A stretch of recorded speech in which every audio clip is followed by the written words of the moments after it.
Now, the brains and the heart behind an award-winning musical that's as relevant today as ever is here. Now, Walang Aray, a bold and modern take on Severino Reyes' an 1898 classic, Walang Sugat, all right, 1989 rather.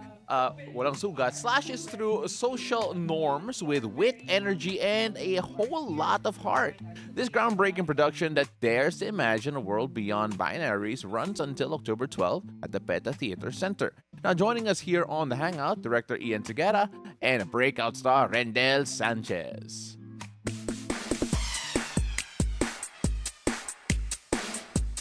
Beautiful day, Derek and Rendell. Welcome to the show. Thank you so much for waking up this early. Good morning. Parang sanay naman yata sila sa ganun. I don't know. Sanay ba kayo? No. Medyo.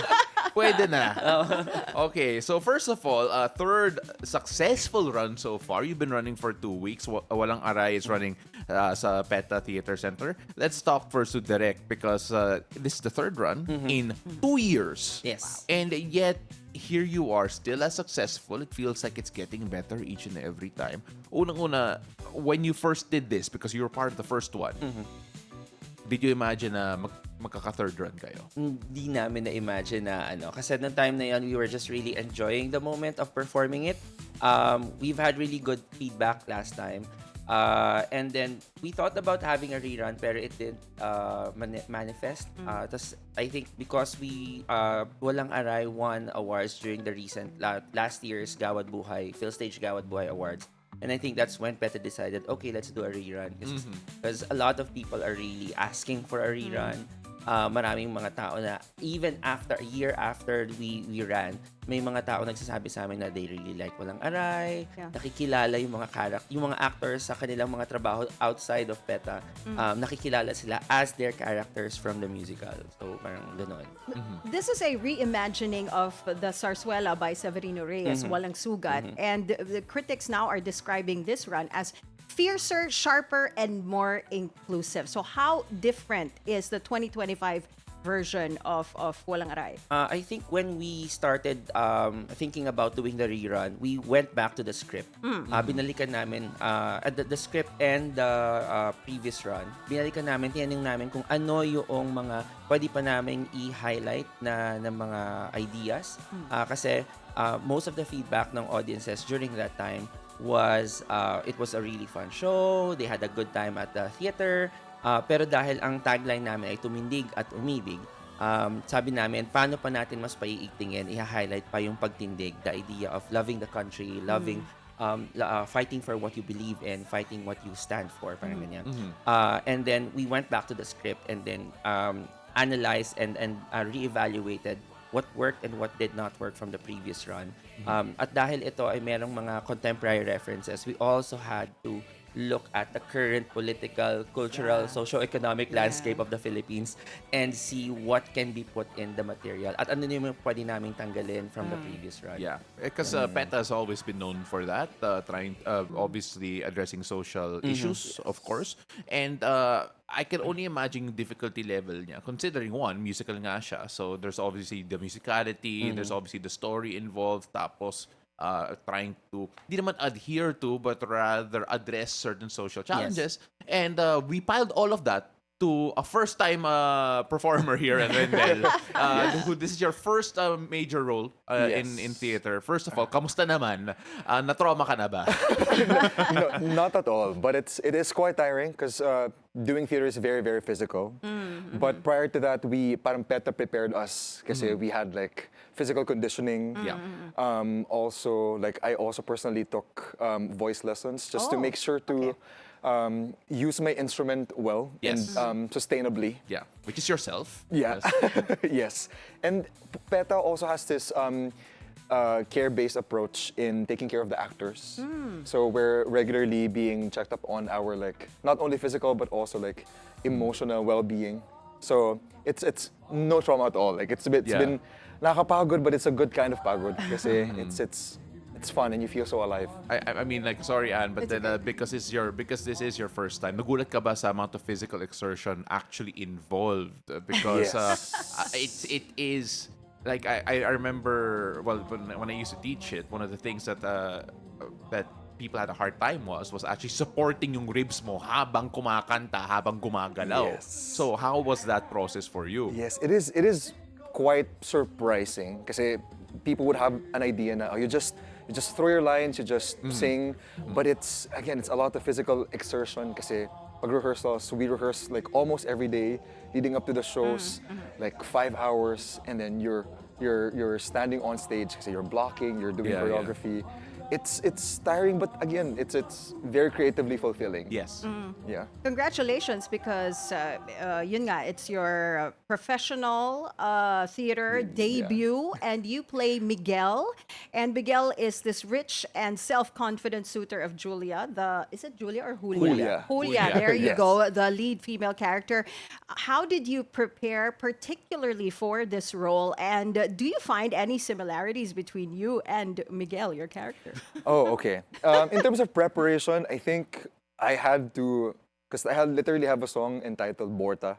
So I have to look the part. So went and lifted some weights. Okay. And then, of course, again, vocal lessons for the vocal chops, because it's the music of our musical director, Sir Vince Lim. Beautiful, beautiful music, but not that easy to sing. And then, in terms of similarities, I think because I also, like Miguel just came back from Europe studying, and it's quite a good coincidence because I also just got back from the UK from studying my master's. You're a professor, if I I'm not am, mistaken. like, Yeah. yeah. Oh, wow. So, paano mong binabalance yun? Oh, That's in a terms of challenge. balancing, it's Kawawa yung mga estudyante niya. no, actually, I do invite them to watch. Like, Oh, so good. Oh, I already have some great, students yeah. because I also teach critical perspectives in the arts, and I wanted them to see my Okay. own art, which is performance arts. So I've already had some UP students who came in and watched the show. So Oh, wow, that's exciting. it's a difficult thing to balance, but Yeah. So kung hindi We're sila alive. kung hindi sila pumunta, failed sila. Hindi, Just may making sure. bonus points. May bonus points. no, you can't do that. We can't do that. Bawal yun. O hindi, we're just kidding. We're just kidding, guys. Walang ganyan. Wala, Direct, wala. sorry, I want to go back to you because very off tangent na tayo. When we talk about these musicals, well, kasi you mentioned there have been changes, but I want to talk about things that haven't changed. Kasi syempre may mga tema na talagang nasa puso talaga ng show. When we talk about yung motto ng show, which is tumindig at umibig pa more, right? More, yeah. When we take a look at yung tema na yun, what does that mean and how important is it to the fabric of yung story na to? And why can we not change that? I think the idea of us as a nation experiencing a lot of challenges. Kanina nga narinig namin kayo nag-uusap about dun sa mga current na nangyayari. Yeah. And it's happening all around us, and it's very important for us as a people to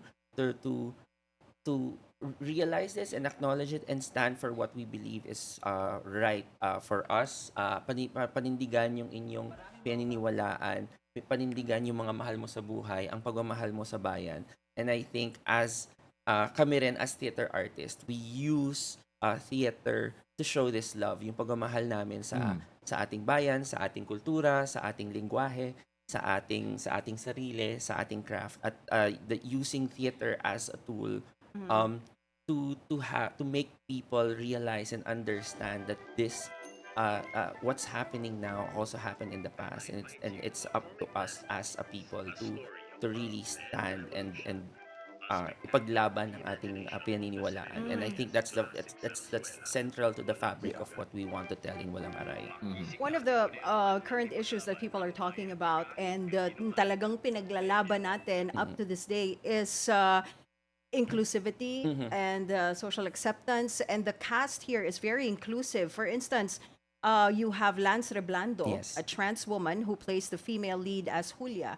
Was there a part of you that was cautious to take this bold step?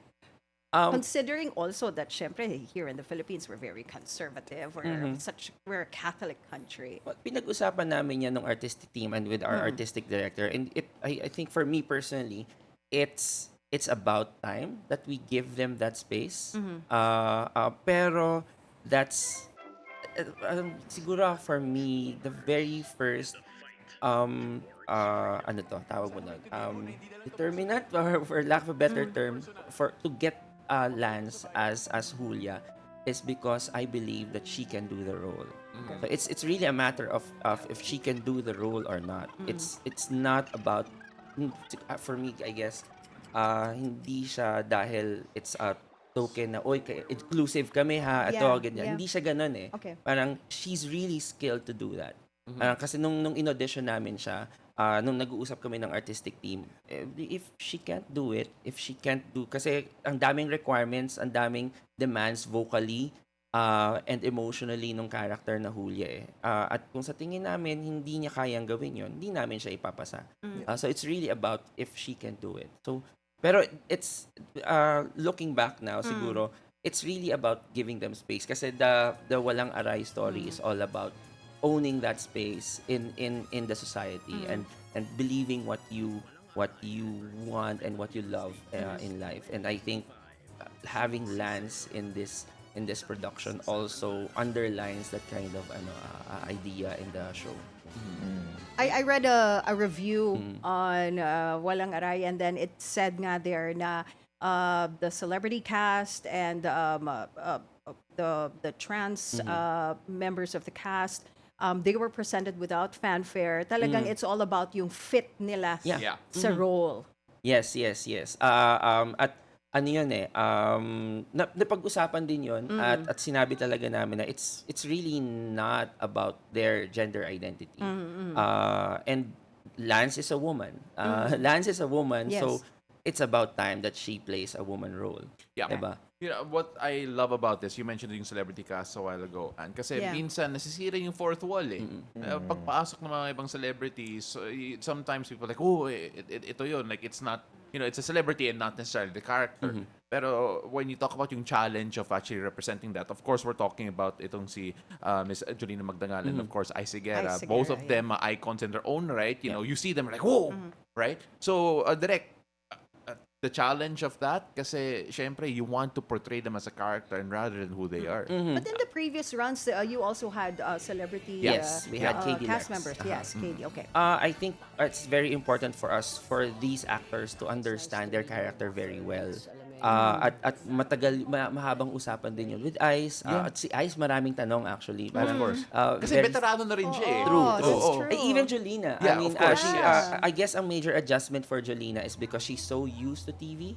We had to actually remind her that this is the theater. You have an audience to the side. You have an audience up there at the balcony. It's not just here, the camera, who you're talking to. Yeah. So yun yung malaking adjustment for Jolina. Pero I think in terms of character, she it's a conversation between me and all of the actors on how they want to develop the characters. And character is the characters is always put first. Yeah. Importante yun. You know, grabe no, si Rendell, first show niya, kasama niya si Jolina. Oo Si nga Ice. eh. How I was mean, that yeah. like? Yeah. It's hard not to like fanboy because I literally grew up seeing them on my screen, but they're such super gracious castmates, as in super mabait, and then they're super hardworking as well. Okay. As in they put so much into their roles, and you will see it like once you see Walang Aray. See, Jolina, this is also her theater debut, if I'm not Yes. mistaken, right? Yes, And she it plays is. Doña Juana. What surprised you the most about her performance? How open she is. She's very open when kasi yung process din kasi namin sa rehearsals is really I allow the actors to contribute punchlines, developing their characters. Dahil nakikita niya yung other actors do it. Meron din siyang mga tinatry during rehearsals. Kakausapin niya ako, Direk, I want to try this. Ian, I want to try this. Ganun. Can I do it? Sige, let's go lang. I-explore lang natin to. And she's very open. Nakakatawa lang kasi dahil it's a comedy, hindi niya mapigilan yung sarili niyang tumawa. Kasi nga, kaliwat kanan ng punchlines ng play na ito Right, during right. rehearsal. So parang tatawa na lang siya bigla, hindi niya nadadrop niya yung character niya during Okay, rehearsals. And she okay. had to, yung sabi niya, kailangan kong sanayin ang sarili ko na nasusurprise ako sa lahat ng mga, kahit pa ulit-ulit yung punchlines, tumatawa pa rin siya. Pero ngayon, sobra niyang disciplined na Okay. hindi niya hindi nawawala ang It's really Juana on stage, and it's such a joy to see her on stage talaga. Ang hirap naman kasi hindi tumawa when you're hearing all those the punchlines and the jokes. Yeah, I like to keep a straight face in character. Oo. At hindi Did lang you, yan, did you ever have that problem? I wanted to Yeah. ask Randall. What we do in PETA is that because they have a lot of different jokes, different offers Okay. from different actors. Since ang dami namin cast Kasi may permutations.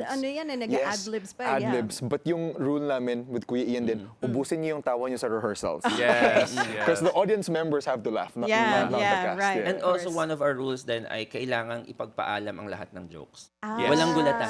Yes. Okay, Walang okay. hindi yung may naisip akong joke tapos gugulatin On ko the lang siya on spot, stage. ano, No, yeah, no, no, okay, no, hindi okay. pwede. Yeah. Alright. I mean, like, you can only ad-lib so much. Right, Oh. yeah. Pero, wait, sorry, Direk. This is very technical, but do you wait for the audience to stop yung laughter? To die down a little bit. Yeah, yeah, yes. yeah. Kasi minsan, issue yun. That's so cool. When we take a look at the run so far here, Rendell, because again, first time Yes. mo, and yung pinili mo Sarsuela kagad. And then, well, a bit of a hybrid. Nagulat ka ba? Have you seen this before? And of course, when you went into this, I mean, nasira bang idea in your mind in terms of yung creative process, and of course, what the story is about? Okay. I wasn't able to catch the show because I was abroad when it was showing. But when I got the part and saw recording, I immediately was a fan of the show because I'm such a theater nerd, and yung approach to the directorial choices, ano siya, parang exposed theater, meta theater, Yeah. and then I think what surprised me the most, or at least what I found very challenging, was finding the stylized kind of acting. Kasi yun yung ni Kuya Ian, yung sinabi niya sa akin na in the Walang Aray universe, it's not a caricature, but it's also not like realism. So it's a stylized kind of acting, which is very much on brand with the Sarsuela kind of acting. Yeah. Which I think the entire cast found quite challenging to find. Kasi it's its own universe. Yes. So I think that was what's surprising to me, but it's fun. Like you have the platform to be larger than life on stage. Yeah. It's measured pagkabongga. Yes. I think, yeah. Yes. I think that's the right term for it. But I think we have to start wrapping up here. I would love to talk to you for another hour. I wish we we don't had have more that time. time. So many questions to ask, but I am excited to see the show, and I'm sure our viewers are excited as well. October 12th? Until October 12th. Until 12th, October 12th. So why don't you invite our viewers? Grab their tickets now. Okay. Hello everyone. We resume our run on Friday. We have shows 2 p.m. and 7 p.m. So we run from September 12th and until October 12th. You can get your tickets via Ticket to Me, and you can also message the cast members. We can link Directly. you, with the show buyers, and we can get the tickets for you. And visit the PETA Facebook page for other for details. updates. Yeah. And we... Message na natin si Jolina. Oh, I'm such a Jolina fan. Jolina Marvin. Yes. Diba naman? And then she posted this, yung inabutan siya ni Marvin ng flowers. Oh my wala God. ako dun eh. Direk, you missed it. Pero buti na pinost. I was so kilig. But anyway, we always ask this final question to our guests. Our show is called Beautiful Day. What makes your day beautiful? Let's start with Direct Ian. What makes my day beautiful? Seeing actors have fun on stage. Rendell, how about you? What makes my day beautiful? Being able to perform and feel alive on stage. Yeah. All right. Perfect. All right. Thank you so much, both of you, for joining us. Good luck for the rest of your run. Break a leg for the rest of your run, rather. And hopefully, this is the third. Hopefully, we can see a fourth very soon. More. Yeah. More. Now, again, ladies and gentlemen, that is Director Ian Segarra and Rendell Sanchez from Walang Aray.